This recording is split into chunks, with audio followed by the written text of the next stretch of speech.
د قرباني ځناور دغه تبدیلي کړل، دا بدلول، د دغه په ځای د بل ځناور قرباني کړل، شرعاً د دغه جواز شته او که نه. که چېرې یو سړی مالداره وي، صاحب نصاب وي، هغه د قرباني دپاره یو ځناور واخلي، نو دغه ځناور د دغه سړي په حق کې متعین کېږي نه. دا سړی که چېرې هغه ځناور پرېږدي د یخ په ځای باندې د بل قرباني وکړو، دا هم صحیح ده.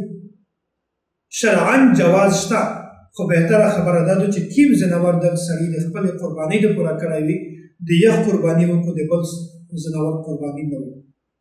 او که چېرې دغه د قرباني کړلی ول کس غریب وي، مالداره نه وي، نو بیا دا که چېرې د قربانۍ دپاره یو ځناور واخلي، دا ځناور د دغه سړي په حق کې متعین شي.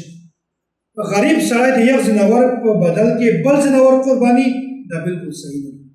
که چېرې امیر سړی وي یو دپاره متعین کېږي نه، هغه بل ځناور قرباني هم کړلی شي، خو بهتره خبره دا ده چې کوم ځناور اول د کړی وي د یو قرباني وکړو. او که چېرې غریب سړی وي د یخ په حق کې هغه ځناور متعین شوی دی، د یخ ځناور په ځای باندې بل ځناور بدلول، دا بالکل شرعاً جواز نه لري. او که یو ځناور داسې وي چې هغه سړي په کور کې ساتلی وي، د یخ پیدایش په کور کې وي، یا په وړیکولي باندې کړی وي، د خپل پرورش دپاره خپلې ساتنې دپاره کړی وي، دا ځناوره که یو سړی په خپله قرباني باندې حلالوي، نو که چېرې امیر وي او که غریب وي دغه ځناور بدلولی شي. شرعاً ګنجایش شته چې بدل یې کړو، خو بیا هم مناسبه دا ده چې د یو ځناور قرباني وکړو، د بل ځناور قرباني نه وکړو، د یو په ځای باندې بل ځناور بدل نه کړو.